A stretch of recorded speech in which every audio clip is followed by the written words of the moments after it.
Shalom saudara sekalian. Saudara, bagaimana perasaan saudara jika saudara dipanggil atau dibandingkan dengan anjing? Memang beberapa tahun belakangan ini saudara banyak orang yang memelihara anjing. Dan memang anjing adalah salah satu binatang yang menyenangkan dan dianggap sebagai one of the man's best friends saudara. Tetapi memanggil manusia atau membandingkannya dengan anjing mungkin akan menjadi lain lagi artinya saudara.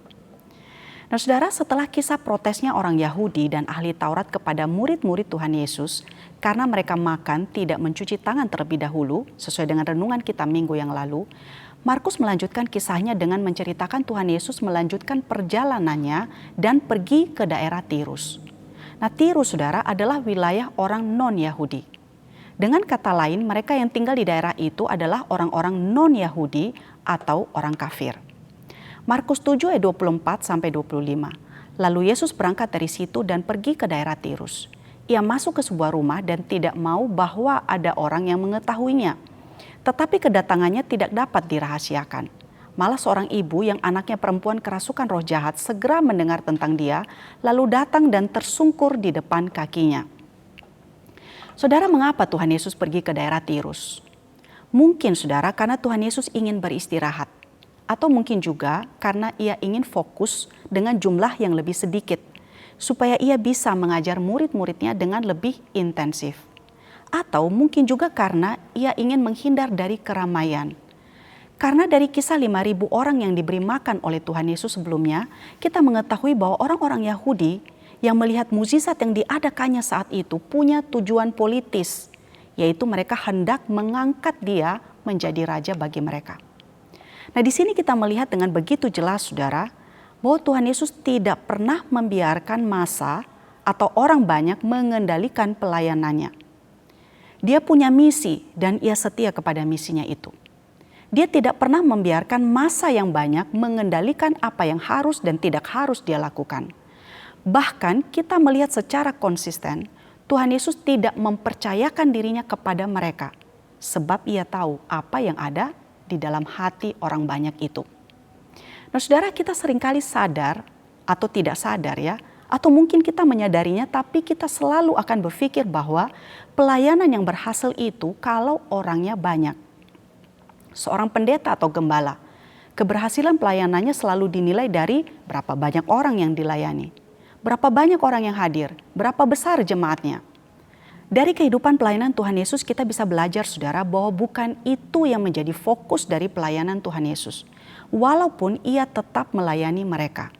Hal ini bisa kita aplikasikan saudara misalnya ketika kita mempertimbangkan pelayanan yang akan kita ambil.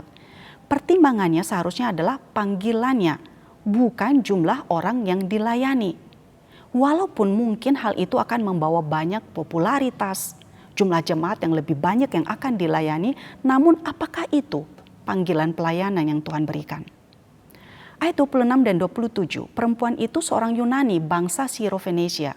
Ia memohon kepada Yesus untuk mengusir setan itu dari anaknya, lalu Yesus berkata kepadanya, biarlah anak-anak kenyang dahulu, sebab tidak patut mengambil roti yang disediakan bagi anak-anak dan melemparkannya kepada anjing.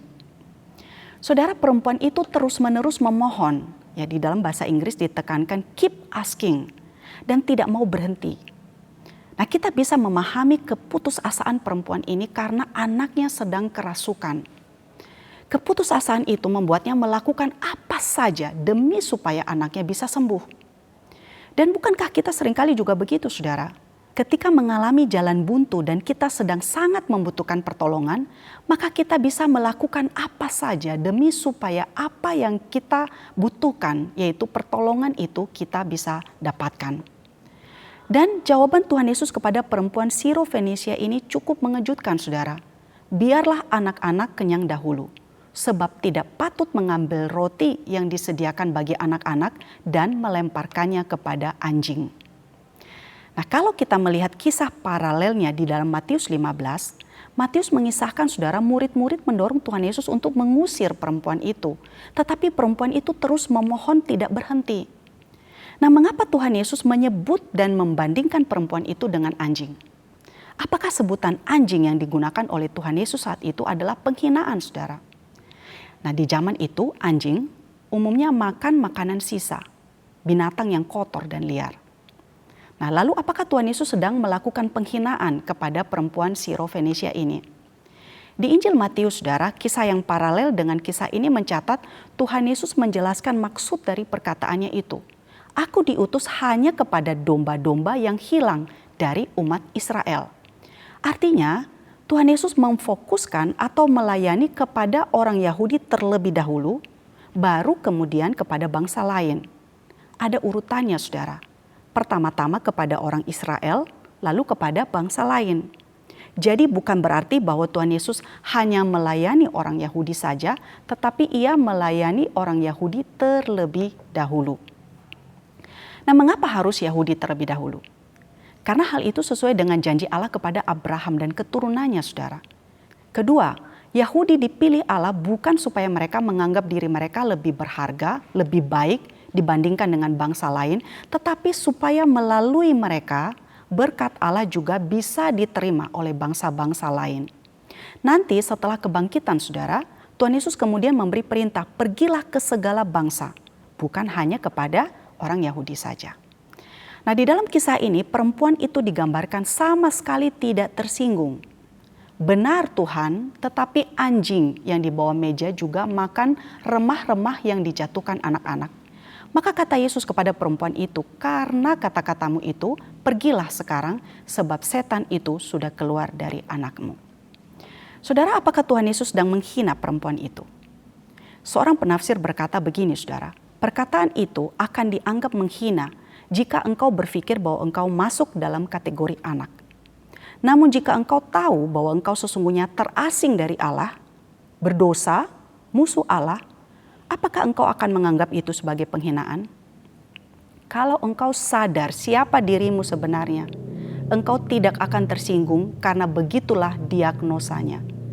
Tuhan Yesus sesungguhnya sedang memberikan sebuah pernyataan yang menunjukkan siapa perempuan itu sebenarnya. Nah, Martin Luther juga, saudara, kagum dengan perjumpaan perempuan ini dengan Tuhan Yesus. Dia melihat Injil di dalam kisah ini, saudara. Perempuan itu memahami Injil, bahwa sesungguhnya dia rusak lebih daripada yang dia sadari. Tetapi pada saat yang sama lebih dikasihi dan diterima daripada yang berani dia harapkan. Perempuan itu menerima dengan benar apa yang Injil katakan tentang ketidaklayakannya. Dia menerima pernyataan itu dan tidak membantah dengan mengatakan berani sekali Anda menghina dan menggunakan julukan rasial terhadap saya. Perempuan itu mengakui dan menerima bahwa sesungguhnya dia tidak layak di hadapan Allah. Nah, ketika saudara atau ketika kita datang kepada Allah, bagaimana sikap kita? Perempuan Sirofenisia itu datang kepada Tuhan Yesus menyadari dan mengakui keberadaannya. Dia tahu bahwa sesungguhnya dia tidak layak. Dia seorang non-Yahudi. Nah, saudara, bagaimana dengan kita? Ketika datang kepada Allah, apakah kita memiliki kesadaran dan hati yang menyadari bahwa kita tidak layak di hadapan Allah? Ketika datang kepada Allah, apakah kita merasa diri lebih baik, merasa diri pintar dan hebat, lebih baik daripada orang lain, merasa Tuhan berhutang karena kita sudah menjadi lebih baik atau menjadi pribadi yang melakukan banyak hal yang baik di dalam kehidupan kita? Kiranya renungan ini menjadi refleksi bagi setiap kita. Melihat ke dalam hati kita yang terdalam dan menyadari keberdosaan dan ketidaklayakan kita. Amin.